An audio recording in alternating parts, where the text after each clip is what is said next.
안녕하십니까. 오늘도 하나님께서 우리에게 복된 하루를 허락해 주신 줄 믿습니다. 오늘 아침 함께 나누실 말씀은 사사기 3장 15절 말씀입니다. 이스라엘 자손이 여호와께 부르짖음에 여호와께서 그들을 위하여 한 구원자를 세우셨으니 그는 곧 베냐민 사람 게라의 아들 왼손잡이 에훗이라. 이스라엘 자손이 그를 통하여 모압 왕 에글론에게 공물을 바칠 때에 약함이 부끄러움이 되지 않게 하소서라는 제목으로 함께 말씀의 은혜를 나누도록 하겠습니다. 사사기의 내용들은 계속해서 반복이 되죠. 평화가 왔다가 또 죄악이 왔다가 이렇게 계속 반복되는 그 역사의 기록이 바로 사사기의 내용들입니다. 사사 운니엘에 의해서 40년 동안 이스라엘은 아주 평화스러운 그런 기간이 있었습니다. 그러나 40년 후에 이스라엘은 다시 죄악에 빠지게 됩니다.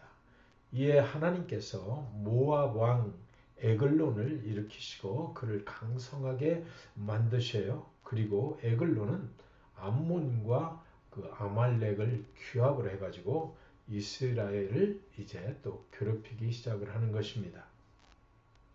사사기 3장 12절에 보면 이스라엘 자손이 또 여호와의 목전에 악을 행하니라. 이스라엘 자손이 여호와의 목전에 악을 행함으로 여호와께서 모압 왕 에글론을 강성하게 하사 그들을 대적하게 하시매, 이렇게 되어 있습니다. 에글론이 여리고를 점령하고 이스라엘은 에글론에게 이제 18년 동안 압제를 당하면서 조공을 바치게 되는 것입니다.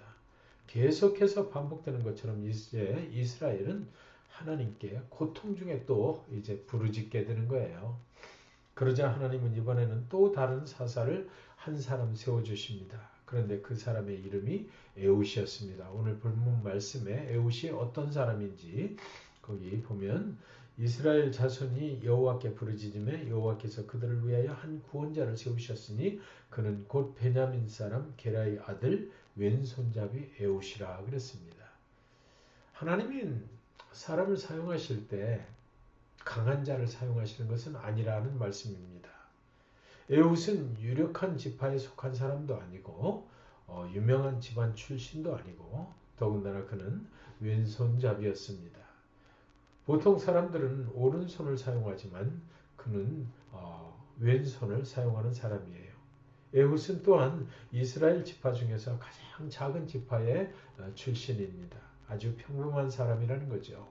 그런데 그를 하나님이 사사로 부르셨습니다. 사사로 부르심을 받은 에훗이 어느 날 한 규빗, 약 한 40cm 정도를 말하는 것이죠. 그 40cm 정도의 양날 칼을 그의 오른쪽 허벅지에 이제 몰래 감춥니다.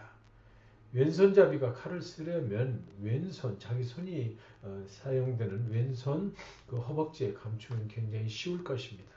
그런데 그는 전략적으로 오른쪽에 칼을 숨겼어요. 그리고 에글론에게 이제 공물을 바치러 갑니다.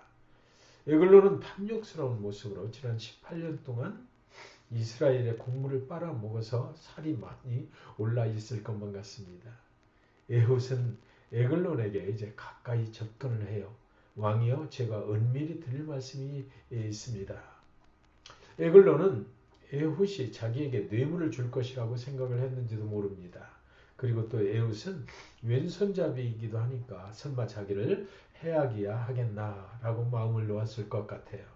그리고 신하들을 다 물러가게 하고 에훗과 이제 독대를 하는 기회가 왔습니다. 19절에 보면 자기는 길갈 근처 돌 뜨는 곳에서부터 돌아와서 이르되 왕이여, 내가 은밀한 일을 왕에게 아뢰려 하나이다 하니 왕이 명령하여 조용히 하라 하매 모셔 선자들이 다 물러간지라. 혼자 남은 에글론이 에훗의 이야기를 들으려고 에훗에게 아주 가까이 다가옵니다. 그 순간 에훗이 왼손으로 오른쪽 허벅지에 칼을 빼서 에글론을 강하고 깊게 찔러버렸습니다. 얼마나 강하게 찔렀는지 칼자루가 등 뒤에까지 뚫고 나갔다. 성경에는 그렇게 기록이 되어 있습니다. 왼손잡이 에훗이 에글론을 죽인 거죠. 그런 후에 이스라엘 자손을 모아서 모압과 싸워서 이제 승리를 하게 됩니다. 18년 동안 압제를 했던 모압이 이스라엘 앞에 무릎을 꿇게 되는 것입니다. 이제 더 이상 모압의 압제는 없습니다. 그때부터 이스라엘에는 에훗의 그 인도함을 따라서 80년이라는 긴 평화가 임하게 되는 것입니다. 30절에 보면 그날에 모압이 이스라엘 수하에 굴복하며 그 땅이 80년 동안 평온하였더라 그랬어요. 과연 사사의 자격이 있는가 의심이 되었던 그 사사 에훗의 이야기는 이렇게 우리에게 놀라움을 던져주고 있는 것입니다. 단순히 예상치 못한 이야기의 반전이 거기 있었기 때문이지요. 여러분, 사람을 뽑으시는 하나님의 기준은 인간의 기준과는 완전히 다르다라고 성경은 저와 여러분에게 말씀하고 있습니다. 우리의 기준으로 보면 에훗은 너무 부족한 사람이에요. 다른 사사들과 비교할 때 너무 뒤처지는 사람입니다. 인물도 성격도 신체 조건도 뭐 하나 사사다운 데가 없는 사람입니다. 우리는 때로는 신체적으로 약하거나 고통을 당하지요. 약함이 있으면 뭔가 새로운 일에 도전하기가 굉장히 힘들어집니다. 새로운 일이 부여가 되면 두려움이 앞서기 때문이에요.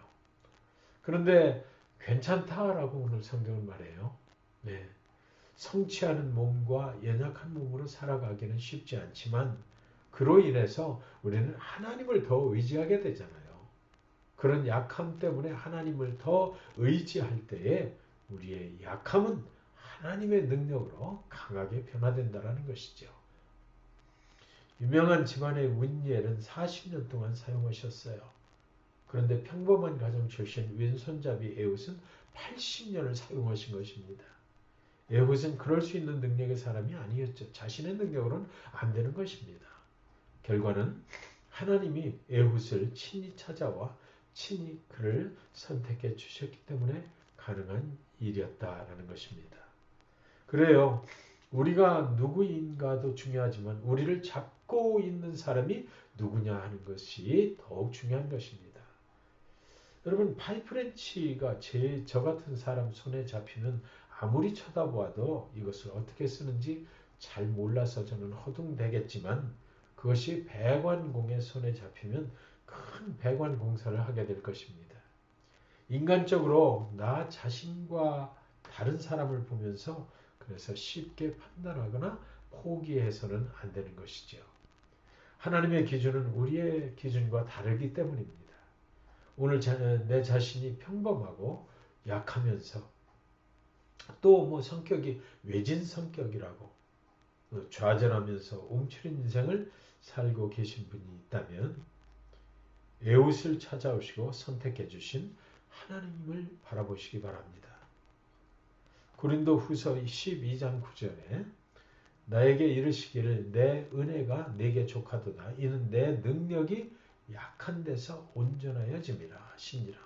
그러므로 도리어 크게 기뻐함으로 나의 여러 약한 것들에 대하여 자랑하리니 이는 그리스도의 능력이 내게 머물게 하려 함이라. 아멘입니다.